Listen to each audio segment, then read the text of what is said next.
They were trying to establish everything in the club, the traditions that they were going to do, the type of team they were going to be, how they were going to play on the pitch, and then dealing with injuries. He's trying to manage staff and the travel that comes with playing in the NWSL. And there was a moment in our chat with him, Dee, where he did, of course, take accountability, but he was like, I needed to do that last year, and it took a little bit. Darian and I had a chance to chat with the Bay FC head coach in his second year with the expansion side, Bay FC. We had a great interview with him. You can go watch the full thing on YouTube and listen to the full thing on our podcast feed. We're going to drop some clips for you now because Christine, Sandra, you guys haven't heard it yet. So take a listen to what Albertin Montoya says about his second year as a head coach of an expansion team. What's one thing that you're going to do differently to start this year? So I do believe one of my strengths in coaching is the way I'm able to connect with players and get to understand the human side. And, you know, the first 6 months last year, I didn't really know much about our players and our team, and that's on me, right? There were so many things going on in our organization, and I could have done a better job of that, and I take full responsibility for that. And this year, I'm able to just go and speak to the players. We're just connecting in a very different way than we did at the beginning of the season. So it's kind of like how we left off, right? So the conversations are not only just about football, but they're about everything that we do, and family and hobbies, and it's just something that I think is very important and that I value, having that relationship with the players. So the fact that we can kind of joke around in a certain way, understand each other a lot better, they understand what I'm asking of them and why I say certain things, and just, you know, just more familiar with each other. So that's the really, biggest difference, and what I'm enjoying more so than, that's what I'm enjoying. That's what I've always enjoyed as coaching. Refreshing, honestly. I mean, there's a lot of teams right now that are coming off season and are currently in preseasons where their rosters are getting looked at, and maybe people are noting the fact that there's a number of turnover, and a lot of times there's always going to be question marks around what is the environment like, and that typically has to come a lot from the coaching and the staff and how they're helping to kind of create said environment for the team. So it's not often that you're going to hear a coach say to media that they fell short in a year, or especially in an inaugural season. But I have to say that's actually kind of refreshing to hear that you're noting your own shortcomings and you're trying to tackle those and be better for year two. Yeah, the accountability aspect from Albertine doesn't really surprise me. I think that it's a little bit illuminating, having spoken to him on coaches' calls about the players, how he says, he didn't really get the opportunity to know the players as much. And the fact that he leans into that so much makes a lot of sense, but it's also it's nice to hear that he's that involved in sort of the human player mentality side of it, not just the, okay, you're a midfielder, here's what you need to do, kind of dicing things up like that. I never had the benefit of being coached by Albertine, but I'm curious, Darian, has he always been fundamentally like this as a coach? Oh, yeah. Guys, I was so awkward and scared of confrontation when I was a kid, and I remember my club coach told me to go at the end of one of the national team camps before U17 World Cup, I think, tell him, hey, I want to be here. I want to be a part of this team. I want to learn. And Albertine was like, Darian, you're fine. You don't need to act like this. You can just be yourself. I know you're quiet, blah, blah. He's very intentional about understanding who the player is, how they communicate, because we've all spoken to him. He's such a friendly guy. Like, he's salt of the earth, wears his heart on his sleeve. He overshares every single time we interview him. He admits that. That's exactly how he is. So I can't even imagine the pressure of coming into an expansion side and needing to win, needing to place with the players that you brought in, like big money players. So to hear him take accountability for that and say, you know what, this year, I'm just getting to know players. We're having fun. We're enjoying off the field stuff. That's truly what's going to translate to on the field. So I'm excited. And I love hearing a coach take accountability. For sure. So rare. So rare. It's also like you can't even blame him though, because it's an expansion team last year. They were trying to establish everything in the club, the traditions that they were going to do, the type of team they were going to be, how they were going to play on the pitch, and then dealing with injuries. He's trying to manage staff and the travel that comes with playing in the NWSL. And it there was a moment in our chat with him, D, where he did, of course, take accountability, but he was like, I needed to do that last year. And it took a little bit for him in his first season and for the team to fully come together. He also talked about that in our interview.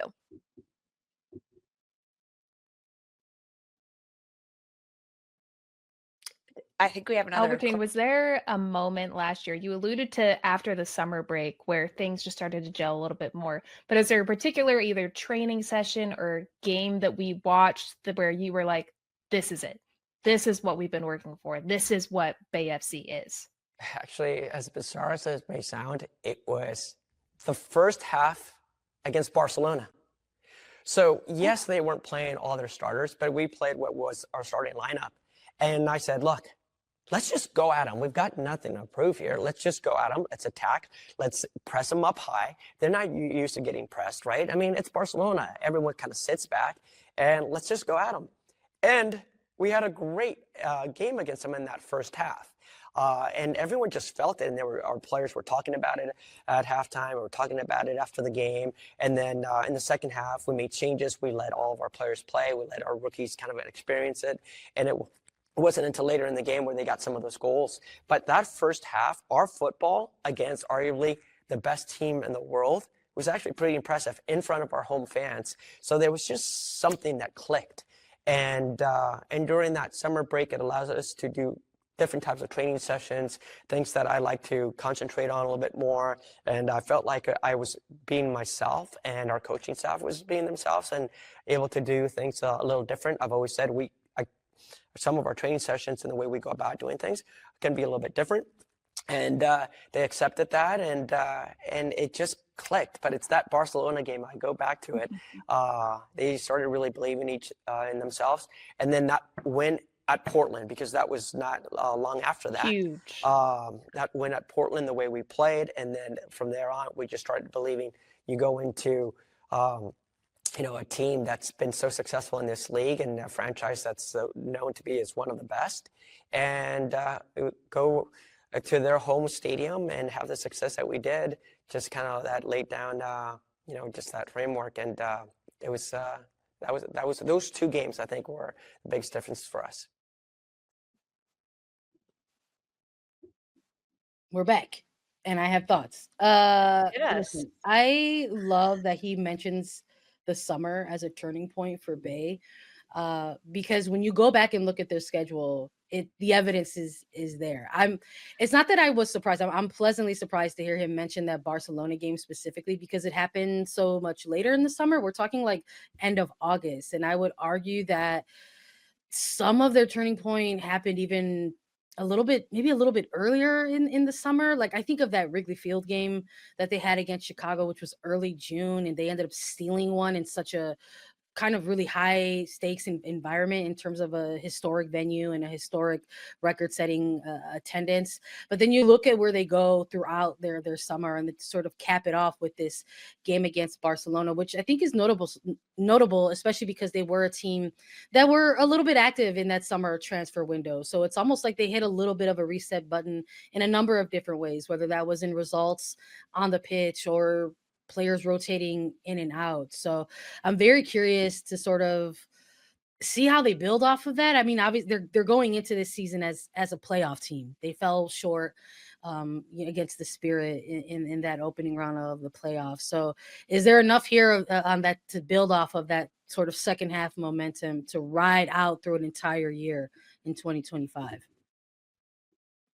I think that with the way that Bay had progressed over the season, and the instances where Albertine was trying to get this team to essentially play his style and understand tactically what he was asking of them, there were a lot of times as they were sort of growing where you saw that they were trying, they weren't getting results, but he had, and I remember him saying this, was like, they're doing everything that I've asked of them. The results will come. And I feel like taking that approach and seeing how they did sort of plateau, even given, granted, expansion side, a jaggedy, raggedy season, and then pointing out this Barca game, it makes all the sense in the world. And um, I think it speaks to a lot of that like stick to itiveness that he has, and then now also paired with sort of the relationship building that he's done with this team. I think they're going to come back into this season NWSL firing. Absolutely firing. I think a big adjustment, Sandra, Chris, you both touched on it, was the addition of Abby Dahlkemper coming into the back line. That leadership, that previous connection with Caprice Didasco, the ability to play out in different ways than we saw. Wait, how do they have a previous connection, Darian? The UCLA Bruins! Everybody get a floor clap. No, I'm just Go playing. Bruins! But yes, thank you. But then they also bring in Kelly Hubley this offseason. We all thought she was going to San Diego potentially, but sorry, San Diego. Bay acquires her. And Lisa and I, before the interview, I was saying, I can imagine that this adds another layer for Bay to be able to play a 3-back. And we got to ask Albertine about that, especially in their friendly this last weekend. You brought in Kelly Hubley to be part of your team. How is she gelling with everybody? How's she doing in preseason? And we can't help but wonder, could we potentially see a 3-back with your 3 center backs you now have? Again, I get in trouble sometimes for just like speaking my mind and speaking too much. It's funny you brought that up. Well, I'll go back to that in a second.